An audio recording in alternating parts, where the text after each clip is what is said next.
Assalamualaikum warahmatullahi wabarakatuh. Salam guru penggerak.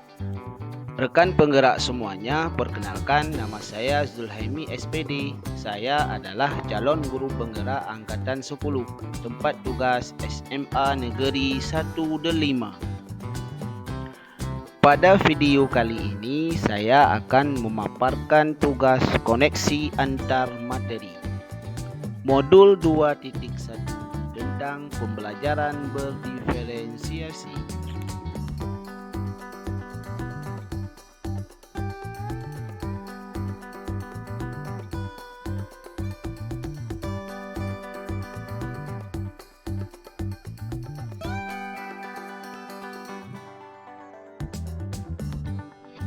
Pembelajaran berdiferensiasi adalah serangkaian keputusan masuk akal atau common sense yang dibuat oleh guru yang berorientasi kepada kebutuhan murid. Menurut Tomlinson, pembelajaran berdiferensiasi adalah usaha untuk menyesuaikan proses pembelajaran di kelas untuk memenuhi kebutuhan belajar individu setiap murid.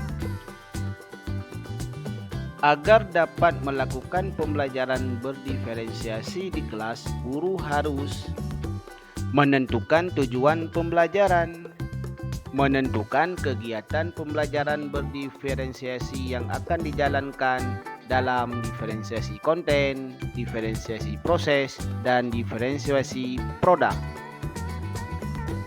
Guru juga harus menganalisis kebutuhan belajar dengan melakukan asesmen diagnosis, yaitu kognitif dan non-kognitif, berdasarkan 3 aspek, yaitu kesiapan, minat, dan profil belajar siswa.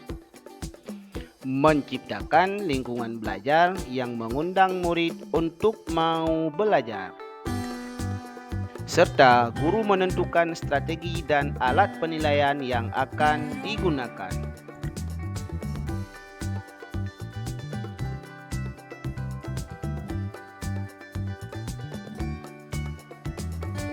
Berkaitan dengan kebutuhan murid, guru harus memperhatikan serta memahami 3 aspek berikut.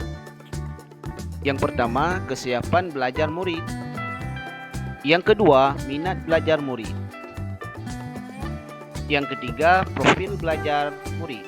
Pada aspek kesiapan murid, mengharuskan guru untuk menilai pengetahuan awal dan menentukan apa yang telah murid ketahui dan di mana murid berada. Selanjutnya, aspek minat belajar murid. Minat setiap anak pasti berbeda-beda. Guru harus memberi pilihan kepada muridnya untuk belajar sesuai dengan minat yang dimilikinya, sehingga dapat meningkatkan motivasi murid dalam belajar. Yang terakhir, aspek profil belajar murid. Pada aspek ini, guru memberikan kesempatan kepada murid untuk belajar secara alami dan efisien bergantung dari gaya belajarnya, kecerdasan majemuknya, pengaruh budaya, dan lingkungannya. Pembelajaran berdiferensiasi dapat membantu murid mencapai hasil belajar yang optimal.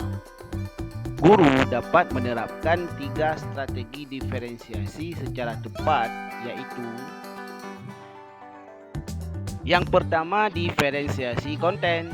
Pada diferensiasi ini, guru perlu menyesuaikan materi atau konten pembelajaran dengan kebutuhan belajar murid yang beragam. Memperhatikan dari pemetaan kebutuhan, kesiapan, minat, dan profil belajar murid. Yang kedua, diferensiasi proses. Pada diferensiasi ini, guru perlu memvariasikan proses belajar agar beragam, sesuai dengan kebutuhan belajar murid. Proses ini mengacu pada bagaimana murid memahami atau memakai apa yang dipelajari. Yang ketiga, diferensiasi produk. Guru perlu memodifikasi tagihan produk yang akan dihasilkan murid sesuai dengan konten yang telah mereka pelajari dan proses yang telah mereka lewati. Kebutuhan belajar murid dapat diidentifikasi berdasarkan cara-cara berikut ini. Diawali dengan mengamati perilaku murid-murid, mengidentifikasi pengetahuan awal, membaca rapor murid di kelas sebelumnya, mereview dan melakukan refleksi terhadap pengajaran, berbicara dengan murid sebelumnya. Yang terakhir, menggunakan berbagai penilaian diagnostik, formatif, dan sumatif.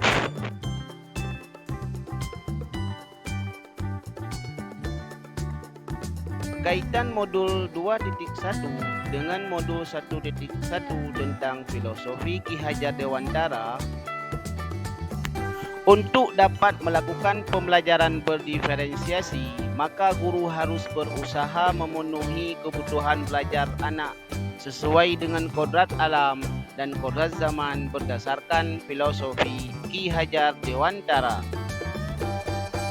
Kaitan dengan modul 1.2, nilai dan peran guru penggerak. Dalam melakukan pembelajaran berdiferensiasi, seorang guru penggerak harus berpihak pada murid, reflektif, mandiri, kolaboratif, dan inovatif untuk menciptakan pembelajaran berdiferensiasi agar dapat memenuhi kebutuhan murid. Dengan demikian, seorang guru penggerak dapat mewujudkan kepemimpinan murid dengan menuntun murid merdeka belajar. Hal ini sesuai dengan nilai dan peran guru penggerak. Kaitannya dengan modul 1.3, visi guru penggerak. Pembelajaran berdiferensiasi dapat menjadi salah satu strategi untuk mewujudkan visi guru penggerak yang berpihak pada murid.